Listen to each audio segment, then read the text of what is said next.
미국의 이제 그 관계도입니다.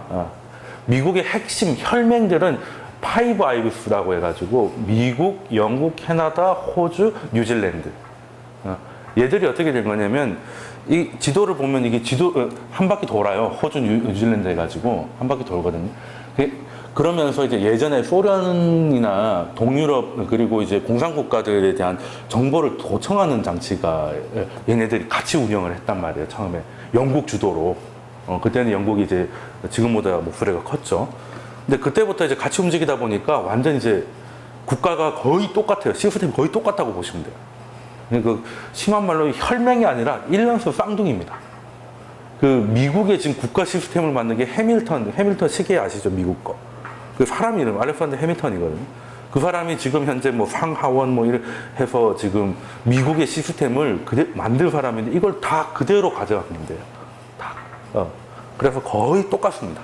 거의 똑같다고 보면 되고 얘네들은 잠깐 뭐 티격태격 할 수 있지만 그냥 가족 같은 애들이에요.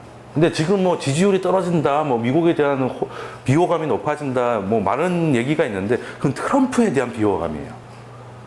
오바마 때는 미국 대통령 좋아하냐고 물어보면 뭐 우리나라는 88% 나왔어. 문재인 대통령도 88% 못했던 것 같은데 우리나라 오바마 되게 좋아하죠. 근데 거기서 한 70% 나왔단 말이에요. 근데 지금 트럼프 좋아요 물어보면 23% 30% 이렇습니다. 그걸 가지고 이제 혈맹이 깨진다 이런 얘기를 하는데 트럼프가 아니고 미국이 어떠냐고 물어보면 70%가 또 긍정적으로 대답을 해요. 그러니까 대통령이 마음에 안 드는 거지 나라는 괜찮아. 요런. 제가 예전에 그 미국 배낭여행을 하다가 그리스 친구를 만났어요. 그 숙소에서. 근데 그때만 해도 2004년 막 이래가지고 우리나라가 지금보다 굉장히 방탄소년단도 싸이도 없던 시절이라 진짜 우리나라를 모르는 사람들이 꽤 있더라고요. 그래서 이제 그리스 친구하고 뭐 안 되는 영어로 블라블라 얘기를 하고 있는데 그 코리아에서 왔다 그러니까 자기가 학교에서 배운 적이 있대. 그 쪼개진 나라. 그렇지 쪼개져 있어. 라고 했더니 무슨 얘기를 하는데 들어보니까 나는 너희 나라가 좋은데 너희 나라 대통령이 너무 싫다는 거야. 그때는 노무현 대통령이었거든. 그래서 노무현 왜 우리나라 대통령이 어땠어 이랬더니 김정일로 알고 있는 거예요. 위아래가 헷갈렸던 거지. 위아래가 우리도 예멘 통합되기 전에 남예멘 북예멘 헷갈렸으니까 뭐 그랬던 기억이 있습니다. 그랬던 기억이 있고 근데 그때도 한국에 대한 거는 이제 좋았지만 리더에 대한 그게 달랐다는 거잖아요. 지금 여기도 마찬가지입니다. 얘네들은 혈맹이라서 뭐 협상을 하고 안 하고를 떠나서 잠깐 돈벌이 때문에 티격태격은 해도 그냥 가족 같은 애들. 그러면 이제부터 얘네들은 동맹입니다. 얘네들은 그냥 가족이고 뭐 EU, 프랑스, 독일, 그리스, 이태리, 스페인, 재팬, 한국까지. 그리고 그냥 친구들 있죠. 친구들.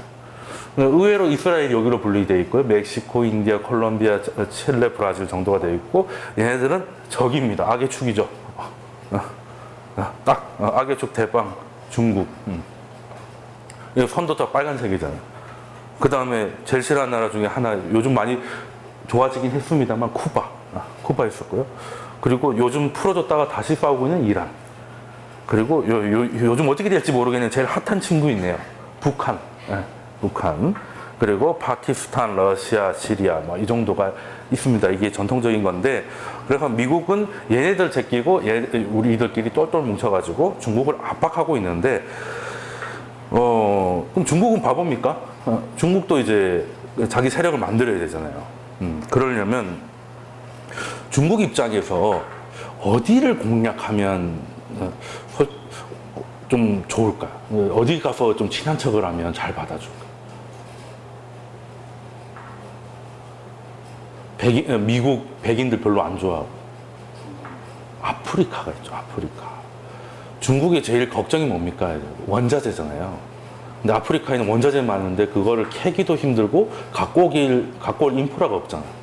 그래서 중국에 가서 다 깔아줍니다. 깔아준다는 게 어떤 의미냐면 공장을 세우잖아요. 예를 들어서. 그리고 고속도로를 세우면 휴게소 있잖아요. 휴게소에 화장지까지 채워줘요. 확실하게 줍니다. 진짜 돈 한 푼 안 들이게끔 쫙 깔아줍니다. 근데 잘 보이려고도 있지만 중국이 왜 그렇게 하냐면 얘네들의 마음을 알기 위해서 그 중요한 회의실 이런 거 만들어 주거든요. 뭐 컨벤션 센터, 뭐 킨텍스 같은 거 막 지어줘요. 중국에서 그 운영까지 다 해주거든요. 거기서 그래서 그 아프리카 이제 대표들이 모여가지고 아프리카 회의를 하는데 거기에 도청 장치를 다 꽂아놨어요. 얘네들 뭔 얘기하는지 다 들어보려. 그게 근데 나중에 들켜요. 근데 들켰는데 아프리카 사람들이 뭐 그럴 수도 있지 뭐 라고 궁금했겠지라고 넘어갑니다. 왜 아프리카 사람들이 이제 중국을 왜 그렇게 좋아하게 됐냐면 일단 백인하면 기분 나쁘잖아요. 예전에 노예들 막 끌고 와가지고. 근데 중국은 얼굴 본 적이 없잖아요. 뭐 당나라 때 아프리카에서 노예게 데려왔던 얘기 못 들어봤어요. 역사적으로 아무것도 없어요. 그런데 가가지고 뭐 도로도 깔아줘, 뭐 전기도 넣어줘 하니까 일단 좋으니까 뭐 도청을 했다 그래도 와 그럴 만한 사정이 있으셨겠지라고 넘어가요.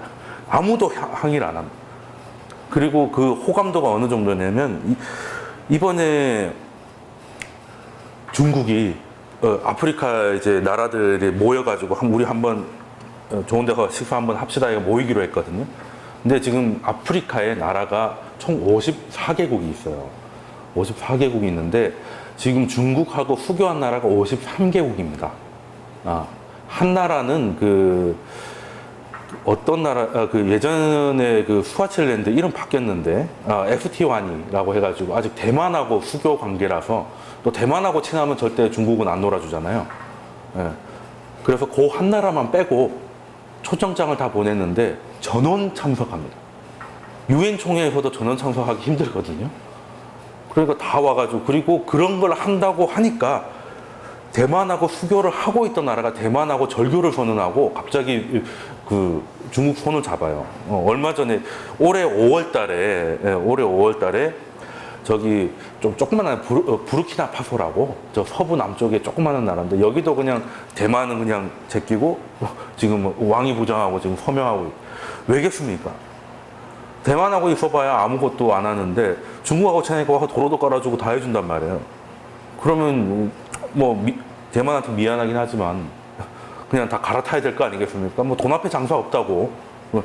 그래서 지금 아프리카에 대해서는 중국이 엄청 공들이고 있어요. 엄청 공들이고 있어요. 그래서 지금 중동이 더 중요하게 된 것도 있어요. 아프리카에서 배로 갖고 올 수도 있지만 육로도 갖고 오려면 이제 그쪽이 중요하니까. 그래서 지금 문제가 되는 게 이란 쪽에 지금 적대시 가잖아요. 미국이 다시. 왜 거기 육로 허리 자르려고. 그리고 터키도 엿먹이고 있죠. 왜 터키는 아프리카에서 아시아로 유럽으로 다 갈 수 있지 않습니까? 거기 중요하고 특히 중간에 전쟁하고 있는 시리아 문제도 있고. 그럼 배를 타고 오면 남중국 해가 또 걸리는 거죠. 그래서 당연히 싸우고 있다는 게 뭐 사실 이게 제가 말씀드렸지만 미국이라는 나라가 지금 전 세계 220개국 정도에서 184개국의 군대가 가 있어요. 이게 어떤 의미냐면은 달러의 힘인 거죠. 그러니까 달러로 거래를 하면 떼일 일이 없는 거야. 왜? 전 지구에 미군이 깔려 있으니까 가서 때려잡을 거 아닙니까? 그래서 미국 입장에서는 전 지구적으로 군대를 운영해야 되면 그게 다 물량이 장난 아니라는 거. 그러려면 무역로가 전쟁 나면 결국에는 또 중요한 또 전선이 되니까 중국하고는 충돌할 수밖에 없는 구조다 말씀드렸고. 근데 잠깐 그럼 대만은 어떻게 되고 있을까요?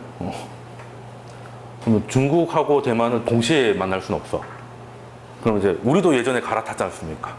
그래서 대만 사람들 중에 어르신들은 우리나라 좀 되게 싫어하는 분들도 있어요. 젊은 친구들은 이제 케이팝이 있어서 좋아할지 모르겠으나 엿먹였다고 처음엔 안 할 것 같이 하다가 해서 좀 그런 게 좀 있었는데 지금 대만은 수교국이 18개국밖에 없습니다. 그 나라들 중에서도 뭐 중미나 태평양의 카리브의 섬나라 뭐 이런 애들이에요. 중국이 굳이 갈 일도 없는 나라들만 빼고는 나라다운 나라가 별로 없습니다. 그래서 좀 외롭죠. 올림픽 이런 거 할 때 대만 선수들이 지금 요즘 올림픽 나올 수는 있을런지 모르겠는데 예전에는 막 금메달을 따도 자기 나라 국기가 아니라 우리로 치면 축구협회 국기가 올라간다든지 뭐 이런 우리는 국기가 안 올라가는 거 딱 하나밖에 없잖아요. 남북 단일팀으로 한반도기가 올라가는 걸 제외하고는 그건 오히려 더 좋은 걸 수 있잖아요. 근데 자기 나라가 북한이 너무 힘이 좋아가지고 우리는 어디 가가지고 태극기도 못 올리고 뭐 이상한 체육협회 뭐 이런 것만 하고 있고 노래도 체육협회 노래를 불러야 돼. 애국회. 좀 슬프긴 하죠.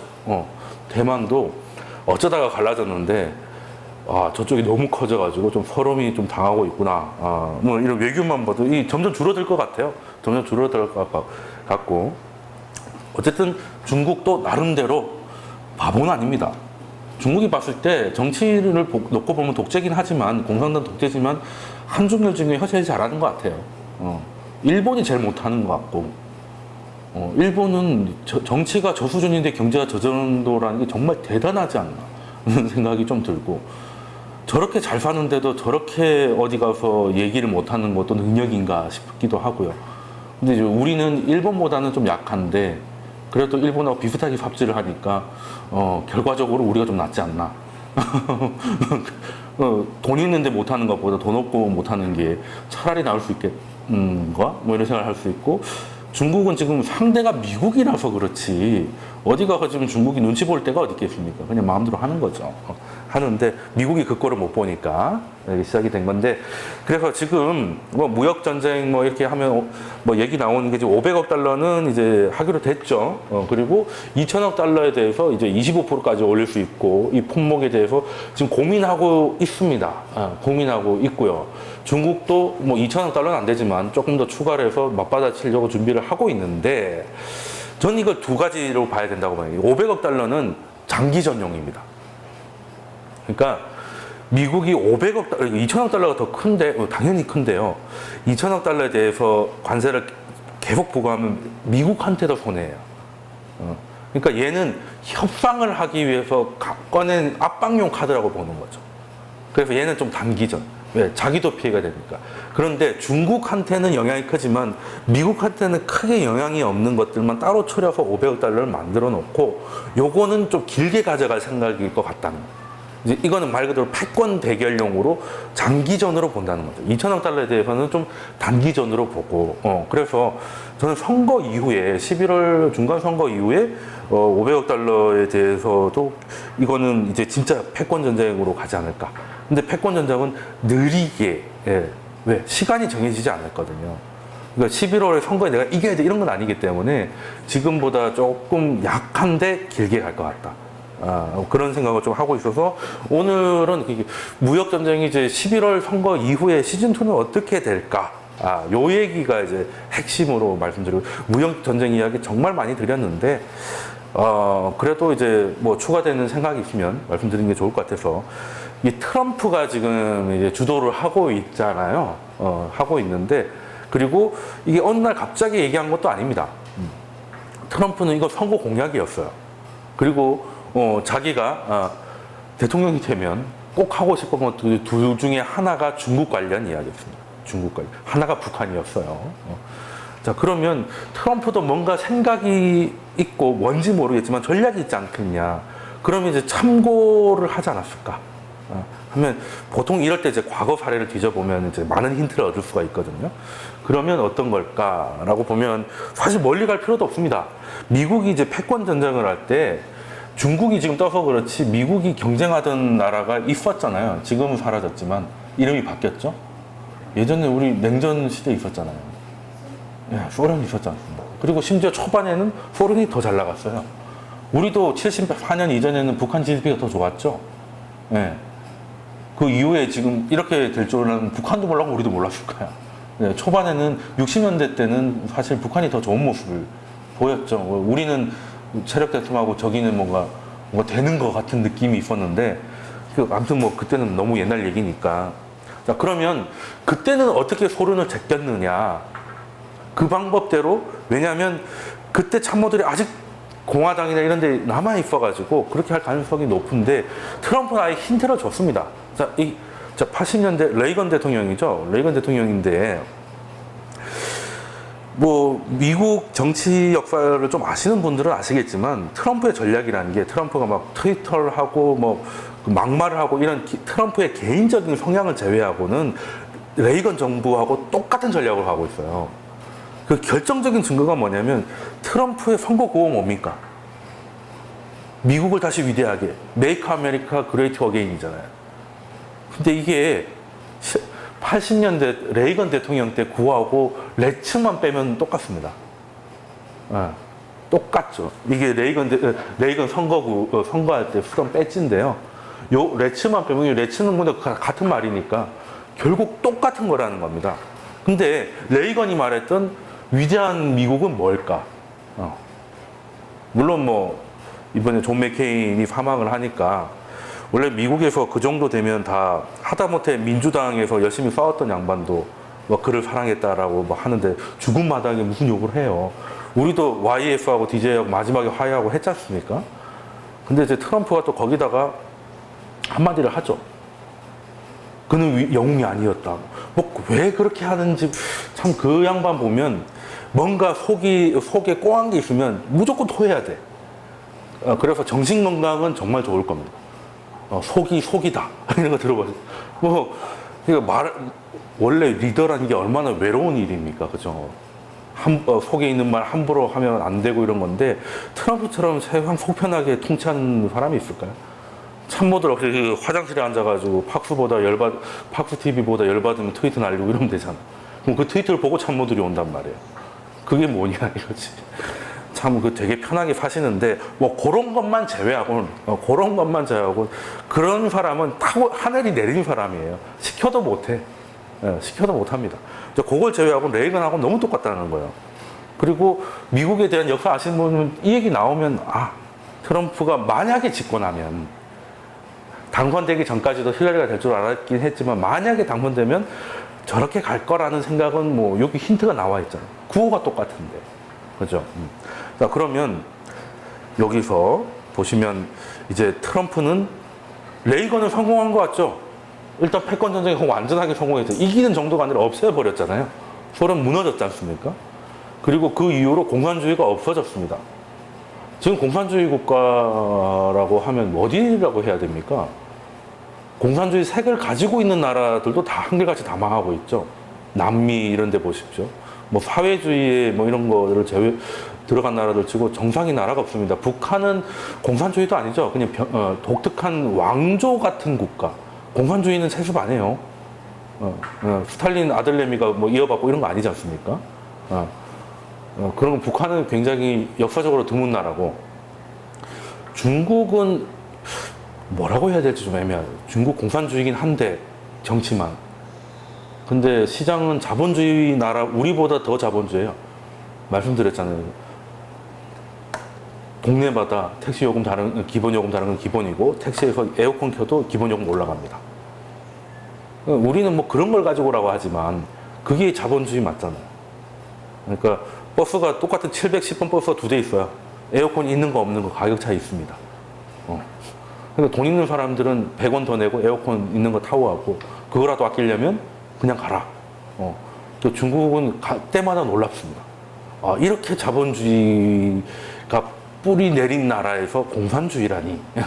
좀 갈 때마다 느끼는데, 그러면 이제는 뭐 공산주의로 나라다운 나라가 운영되는 건 없고, 그러면 레이건은 완벽한 승리로 보이네요. 어찌됐든. 일단은 상대국이었던 소련은 뭐 무너졌고, 그럼 트럼프는 과연 중국을 그런 식으로 마사지를 이제 할 수 있을까? 할 수 있을까? 자, 그러면 그 레이건 시절에 했던 거랑 트럼프가 이제 하려는 거랑, 그리고 시대 상황에 맞춰가지고 타임라인 한번 봐야 되겠죠. 일단은 레이건은 지금 미중 분쟁보다 훨씬 강력하고, 그때 미국이 무조건 앞선다고 말하기 힘들긴 했지만 또 유리한 환경도 없잖아 있었습니다. 네, 주요 우방 일본, 서독 이런 애들은 다 군사적으로 자기한테 의존하고 있었기 때문에 좀 이게 자기 혀처럼 좀 놀릴 수도 있었던 거고, 그리고 너무 첨예했기 때문에 쉬운 것도 있었어요. 자, 그러면 레이건 시절에 어떻게 소련을 주저앉혔는지 한번 봅시다. 자, 이게 이제 트럼프 거 말고 트럼프의 원조, Let's Make America Great Again으로 보면, 일단 취임하자마자 고금리를 지지합니다. 물론 80년대 폴 볼커가 이제 레이건보다 먼저 그 연준 의장이 되면서 금리를 올리기 시작해요. 그때는 고금리가 하이퍼 인플레이션이 가장 심했기 때문에. 근데 어느 정도 올린 이후부터 눈치를 봅니다. 왜? 중앙은행장의 입장에서는 빨리 물가를 잡고 싶은데 물가를 잡으려면 어떻게 해야 돼요? 금리를 올려야 되는데 물가가 너무 많이 오니까 금리를 많이 올려야 되잖아. 그럼 경기가 어떻게 되겠어? 경기가 침체되잖아요. 그러면 행정부는 그걸 아주 싫어하죠. 내가 집권했는데 경기 꼬꾸라졌다 그러면 재산 날아가니까. 그래서 볼커가 약간 눈치를 봅니다. 일단 레이건 때는 트럼프 타고 틀렸어요. 완전 그냥 레이건이 되는 거였습니다. 그냥. 근데 레이건이 뭐 어떤 생각을 가지고 있을지 볼커도 몰랐던 거예요. 그래서 눈치를 살짝 보고 있는데 취임사 이런 데서 뭐 고금리에 대해서 막 지지를 합니다. 그래서 볼커가 됐다 해 그때부터 치고 올리거든요. 그래서 18% 20%까지 가요. 행정부가 이제 그 지지를 해주지 않으면 아무리 그 곤조 있는 중앙은행장이라도 나라의 기준금리가 20%라는 게 말이 됩니까? 카드론보다 비싸. 지금 뭐 망해가는 나라들이 있죠. 뭐 터키나 이런 데서나 가능한 금리를 미국에서 때린다니. 그리고 당시 미국은 지금하고 다르죠. 2차 대전 끝나가지고 이제 제조업 국가였는데 제조업 국가에서 그런 식으로 올리면 공장 다 나가라는 얘기밖에 안 되거든요. 그래서 레이건이 지지하지 않았으면 그렇게 되지도 않았을 것이다. 그래서 고금리 정책을 을 씁니다. 자기가 썼다고 할 수는 없지만 쓸만한 사람을 안 치고 쓰게끔 분위기까지 만들어줬어. 그리고 그러면 아무리 자기가 생각이 있다 하더라도 금리가 그런 식으로 오르면 경기가 침체가 온단 말이에요. 그럼 어떻게 해야 되겠습니까? 일단은 금리는 올려야 되겠고 기업들은 살려야 되겠는데 제일 쉬운 방법이 있지. 뭐 이자가 올라갔으면 세금을 깎아주면 되잖아. 그래서 세금을 팍팍 그냥 아예 그냥 슝슝 쳐줍니다. 그때 논리가 레퍼 곡선이라고 들어보셨어요. 세금이 높으면 돈 벌어도 내야 될 돈이 많으니까 일할 의욕이 떨어지니 감세를 합시다. 그거는 그냥 하는 소리였고요. 하는 소리였고 실제로는 고금리 정책 때문에 오는 침체를 어떻게든 막아보려고 한 거예요. 이대로 가면 망한다는 걸 알고 있거든요. 소련을 잡기 위해서 고금리를 가야 되는데 그 와중에 자기들 미 국내에서 피해를 세금으로 좀 완충시킨 거지. 자, 그러면 이게 꼭 나쁜 건 아닙니다. 이게 그때는 물가 상승 때문에 되게 힘든 시기인데 물가가 잡히기 시작하고 세금이 내려앉으니까 이게 그 기업이나 일반 사람들의 입장에서도 괜찮긴 한 거예요. 그러니까 여기서 받아서 약간 세금 냈다고 환급 받는 느낌이랄까? 약간 그런 느낌이 없잖아 있는 거죠. 그런 상황이 되다 보니 미국은 감세를 해서 엄청나게 부양을 하죠. 그리고 금리를 끌어올려가지고 달러 강세 분위기를 만듭니다. 그러면 세계의 돈들이 미국이 저런 식으로 부양을 하니까 이제 미국이 성장이 높을 것 같잖아요. 그러면 미국 외에 다른 나라들의 성장을 보고 나가있던 달러가 미국으로 다시 돌아오겠죠. 그래서 제일 옆에 있던 멕시코가 한참 좋았다가 갑자기 망합니다. 그러니까 미국에서 이제 멕시코를 개발하면 아주 수익이 많이 날 것 같으니까 달러를 조달해가지고 멕시코나 이런 데다 투자를 많이 했는데 이제는 미국이 더 좋을 것 같아요. 그럼 이거 팔고 다시 돌아와야 되잖아. 그럼 멕시코는 갑자기 달러가 빠지니까 외환 위기가 온 거죠. 그게 그 유명한 데킬라 위기입니다. 근데 지금 이 레퍼토리가 여기까지 똑같죠? 일단 고금리 정책에 대해서는 말이 왜 지금 그 트럼프가 저금리 하자고 그러잖아요. 그거는 자기 재선을 위해서 이건 설명을 드릴 거예요. 이게 트럼프가 당선된 날 미국 금리가 올라갔습니다. 20bp 올라갔거든요. 왜 그렇냐면 시장에서 트럼프가 당선될 가능성은 낮지만 당선되면 레이건처럼 할 거라는 생각이 있었기 때문에 그냥 금리를 올릴 것 같아서 채권 던진 거예요. 그래서 이제 금리가 올라갔거든요. 그리고 결국에 고금리 갑니다. 왜? 지금 미국 금리 2%잖아요. 우리보다 높아요. 독일 어떻습니까? 뭐 빵이잖아 거의. 상대적으로 고금리죠. 절대값으로 보면 거기에 비교 안 되지만 지금 그때는 20%였고 지금은 이제 거기다 공을 하나 빼야 되는데 그 2%도 지금은 고금리예요. 그렇죠? 지금 2% 하고 있는 나라 별 안 됩니다. 나라 같은 나라 중에서.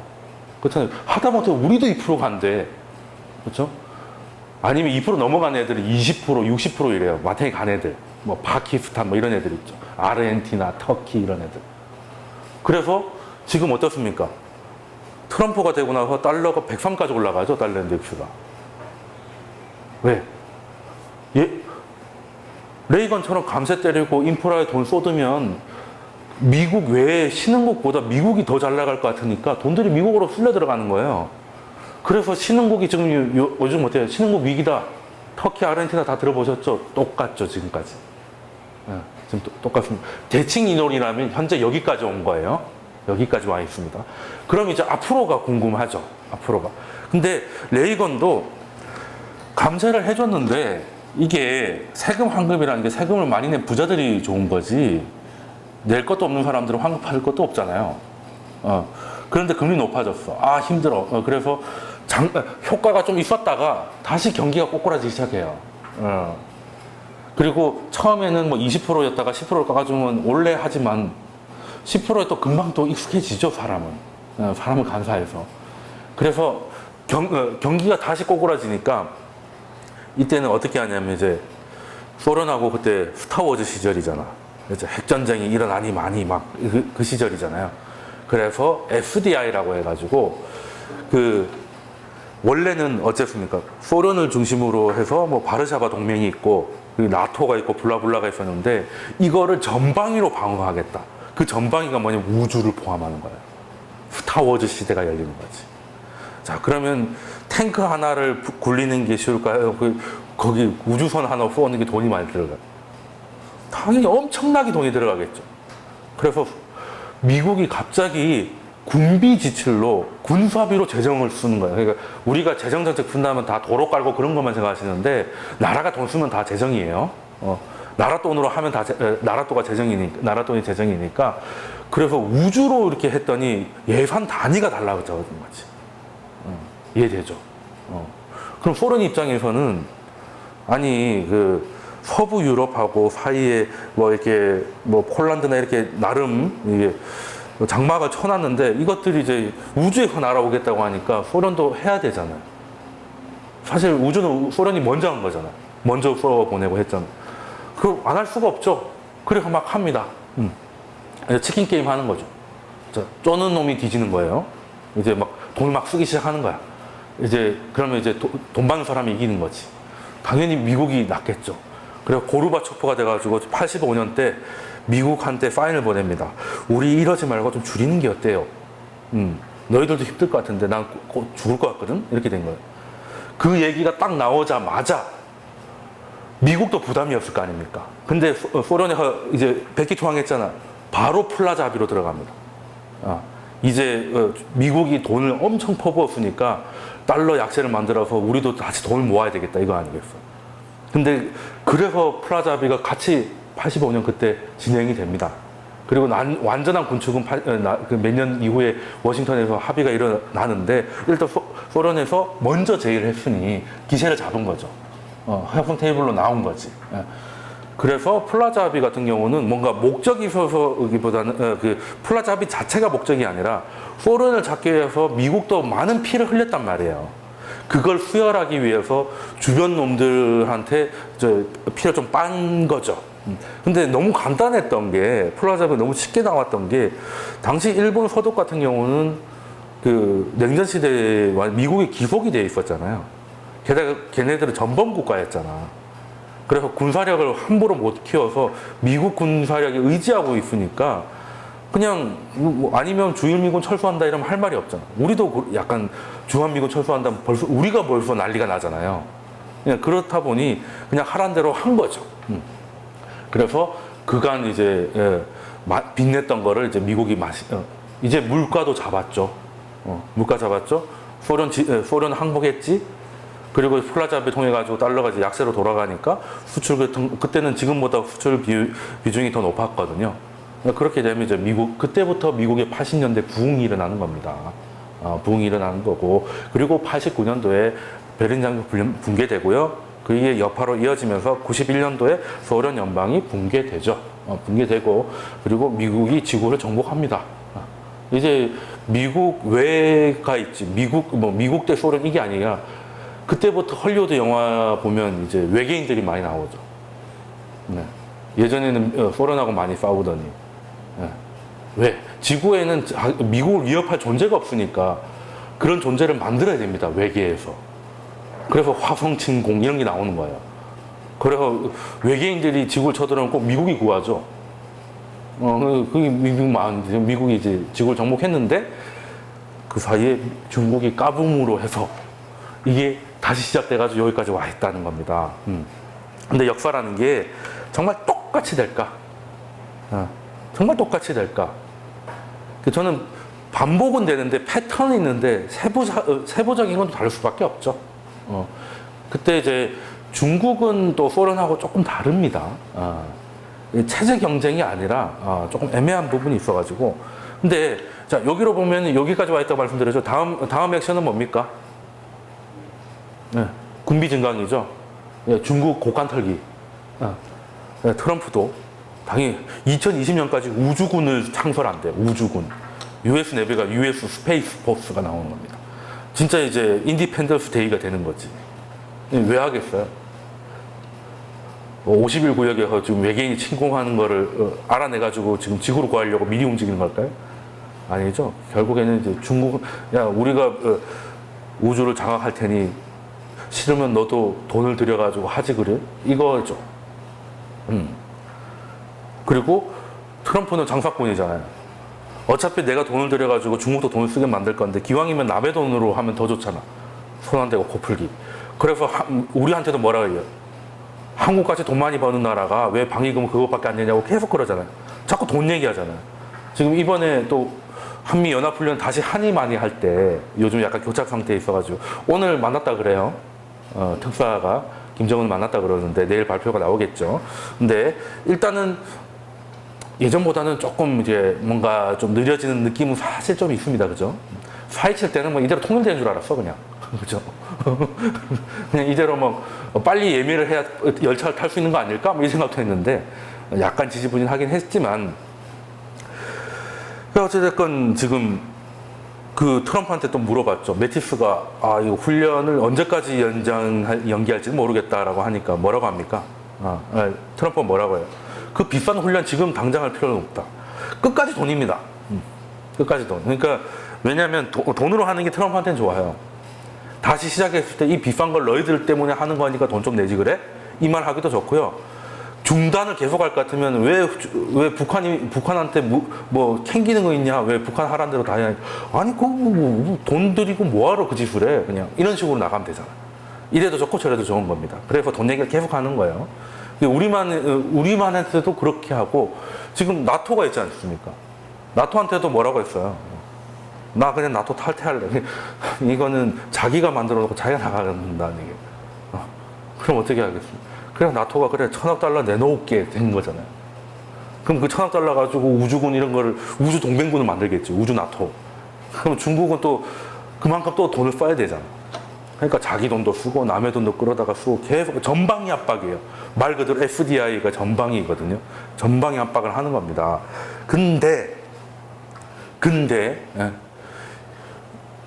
레이건 때하고 조금 다른 게 뭐냐면 레이건 때는 첨예했잖아요. 군비 경쟁이. 그래서 여기서 100만 원 쓰고 여기도 100만 원 쓰고 얘가 100만 원 쓰고 난 120만 원 쓰고 이런 식으로 서로 경쟁하고 난리도 아니었습니다. 근데 지금 미국이 막 저래도 모른 척 할 수 있다는 거야. 몰라 뭐 그렇다고 우리한테 쳐들어올 거야? 뭐 이런 식으로 하면 그렇지 않습니까? 그리고 막말로 진짜 중국 땅이 얼마나 넓은데 거기에 쳐들어온다는 건 생각할 수 없는 거잖아요. 그러니까 뭐 네가 그렇게 하면 뭐 너의 길을 가고 나는 뭐 아이웨이를 가겠다고 할 수도 있잖아요. 소련 때랑은 좀 다릅니다. 그 트럼프나 미국이 그걸 모를까요? 이 방법을 쓰긴 쓰는데 100% 걸린다는 보장이 없잖아. 그래서 100% 걸릴 만한 걸 걸어야지. 뭘 걸겠습니까? 당시 소련이 미국한테 수출을 많이 했을까? 아니. 그러니까 다른 쪽으로 쓰게 만들었죠. 근데 지금 중국은 지금 군비가 문제가 아니라 뭐가 문제입니까? 미국한테 수출해서 많이 먹고 살잖아요. 그리고 앞으로 키우고 싶은 첨단 산업이 미국에 수출이 안 되면 팔 데가 없어가지고 자초될 위기가 있거든요. 이제 미국이 그래서 일단 이런 분위기는 당연히 깔고 가는 거고 80년대 했던 건 그냥 당연히 그냥 베이스로 가는 거고 중국을 꼼짝달싹 중국이 모른 척 할 수 없게끔 중국이 가장 큰 핵심이 일단 돈을 벌어와야 되잖아요. 돈을 벌어와야 됩니다. 근데 그 버는 돈의 상당수가 미국이란 말이죠.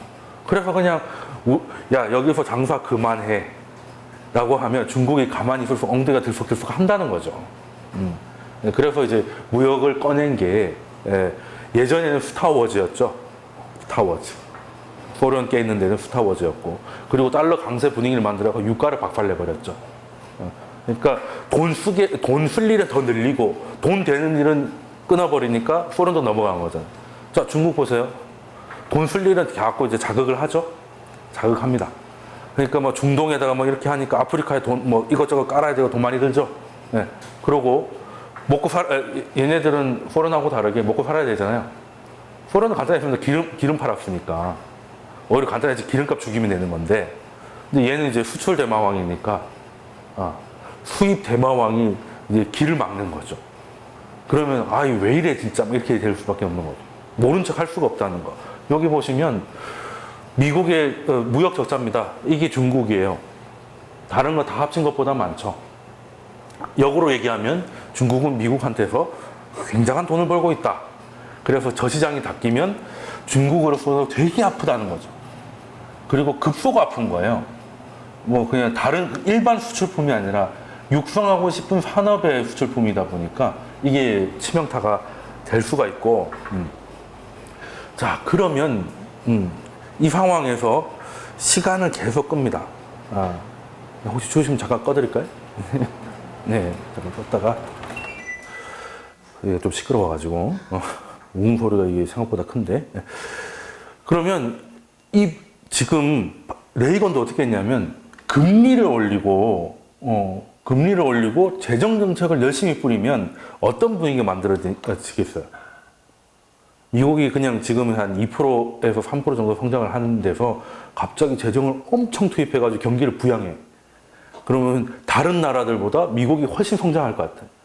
그럼 돈들이 어디로 가요? 미국으로 가죠. 그러면 달러는 강해집니까? 약해집니까? 강해지죠. 달러를 찾아서 미국이 투자를 해야 되니까. 그죠? 그래서 금리도 강한 데다가 원래는 그 금리 강한 게 달러 약세의 요인이거든요. 원래는. 근데 둘 다 강제로 끌어올리는 거죠.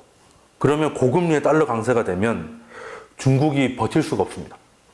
왜? 중국이 제일 아픈 데는 어딥니까? 중국이 최대 약점. 이건 어떻게 할 방법이 없어요. 뭐 정신력으로 이겨낼 것도 아니고 민간 부채가 너무 많아요. 그러니까 금융위기가 땅 터지고 미국하고 선진국들은 디레버리징, 빚을 많이 정리를 했어요. 그래서 다시 일어나고 있는 거거든요. 근데 중국은 포기할 수 없다. 그래서 오히려 4조 위안을 때려버립니다. 그래서 더 빚을 내가지고 지금 홍콩이 제일 많이 증가했고, 근데 사이즈로는 중국이 더 크죠. 근데 그 빚이 뭐겠습니까? 네, 그건 이제 부동산 학위에서 빚을 낸 거고, 대부채 대부분이 달러라는 거죠. 그러면 빚이 이렇게 빠르게 늘었고 크게 늘은 나라들이 달러가 강해지고 앞으로도 더 강해질 것 같은 게 최고 위험한 거죠. 왜? 내가 열심히 벌어도 이자 내면 아무것도 남는 게 없다는 거죠. 이제 이자도 못 내게 생기면 이제 그냥 넘어가는 거죠. 네. 그게 이제 중국의 최대 약점이거든요. 그래서 지금 미국은 지금 이렇게 분위기를 만들어가는 겁니다. 처음에 고금리는 일단은 상대적 고금리죠. 그러니까 트럼프 입장에서 이 정도도 고금리니까 자기 선거 전에 빨리 부양을 시키기 위해서 좀 천천히 가라는 거고, 연준은 지금 계속 안 하면 나중에 크게 올려야 되니까 그걸 막기 위해서 지금은 가던 대로 가야 된다. 근데 둘 다 방법과 순서가 다른 거지 결국에는 금리가 올라가는 거거든요. 왜? 트럼프처럼 지금 저금리를 해서 경기를 부양시키면 물가가 치솟하잖아요. 그럼 결국 금리 올려야 되거든. 연준도 마찬가지란 말이죠. 연준은 나중에 한꺼번에 올리지 않고 천천히 올리기 위해서 지금 계속 가겠다는 거예요. 그걸 가지고 지금 트럼프가 파월한테 이럴 줄 알았으면 괜히 뽑았다고 막 그런 얘기를 하는 거죠. 그래서 방법과 순서의 차이일 뿐이지 방향이 같아요. 그러면 미국이 지금 상대적으로 고금리죠? 그리고 미국이 지금 감세했죠? 감세 효과가 꺼질 때쯤 돼서 10월 달에 또 한대요. 10%더 깎아준대요. 부러워 죽겠습니다. 그러고 내년에 뭐 합니까? 1조 달러 인프라 투자 때리겠다고 지금 그러고 있고 우주군 창설하겠다고 한마디로 이제 돈 쓰려고 완전히 준비를 딱 하고 있는 거잖아요. 그러면 앞으로 미국에 투자해야지 이 생각을 당연히 하겠죠. 그죠? 신흥국보다 미국이 나을 것 같은데, 그죠? 그리고 미국이 잘 나가는 건 적당히 잘 나가면 신흥국한테 기회죠. 수출이 잘 되니까. 근데 미국 혼자 잘 나가는 건 얘기가 달라집니다. 이해되시죠? 그래서 이런 분위기가 되면 중국이 이제 굉장히 견디기 힘들고, 미국은 이걸 즐기고 있으면 됩니다. 미국도 손해가 있지만 중국이 더 힘들 거기 때문에, 그리고 홍콩이 더 힘들어요. 홍콩은 지금 생명이 걸린 문제거든요. 아까 보셨죠? 홍콩이 제일 많이 늘었습니다. 그래서 홍콩 지금 부동산, 그래서 요즘 맥도날드 이런 데서 난민처럼 사는 사람들 엄청 많아요. 너무 비싸니까. 우리 지금 강남에 이제 1억짜리 평당 1억 아파트 나왔다고 해가지고 막 그러죠. 홍콩은 벌써 3억, 평당 3억 넘어간 지 좀 됐습니다. 그러니까 그런 데서 어떻게 삽니까? 이게 누워서 잘 수도 없을 상황이야, 이제. 그죠? 네. 평생 해서 주차 공간 하나 못 산단 말이에요. 주차 공간이 그래도 한 평 넘잖아. 그럼 그거 하나 하려면 뭐 우리나라도 5억, 6억을 줘야 된다는 얘기인데 그게 되겠어요. 그래서 홍콩 입장에서는 지금 너무 부동산 거품이 있기 때문에 금리가 빨리 올라가면 어떻게 돼요? 폭삭 내려앉겠지. 그럼 나라 망하는 겁니다. 근데 홍콩은 뭐 때문에 먹고 살아요? 금융허브잖아. 금융허브가 되려면 달러하고 페그가 돼 있어야 돼. 근데 달러는 계속 올라가요. 근데 자기가 먹고 살려면 달러가 가는 만큼 올려야 돼. 근데 달러처럼 올리면 부동산이 무너져. 이제 고민의 시간이 점점 다가오는 거죠. 그냥 부담을 털고 지금까지 가게 문 닫을 건지 아니면 가게를 지키기 위해서 부동산 버블이 꺼지는 걸 감수할 건지 채찍으로 맞을래 몽둥이로 맞을래 이거죠. 몽둥이로 맞으면 지금 당장 뒤질 것 같고 채찍으로 맞으면 나중에 저는 따가 뒤집니다. 어느 게 나을까? 뭐 이런 그런 거죠. 그리고 홍콩이 나가리가 되면 어떻게 되겠어요? 중국이 어디서 외환을 하겠어요? 거기는 중국은 폐쇄돼 있잖아요 지금. 그래서 홍콩이랑 개구멍을 통해서 하고 있는데 그 개구멍이 막혀버리면 아니면 걔가 관광병에 걸려버렸다. 그럼 피곤해지는 거죠. 그러면 이제 미국이 원하는 대로 개방도 해야 되고 막 그런 상황이 옵니다. 그래서 쉽지 않다. 그래서 미국은 이걸 알고 약점을 계속 그러다 보니까 중국이나 홍콩은 체력이라도 있으니까 버티지 체력 없는 애들은 하나둘씩 죽는 거죠.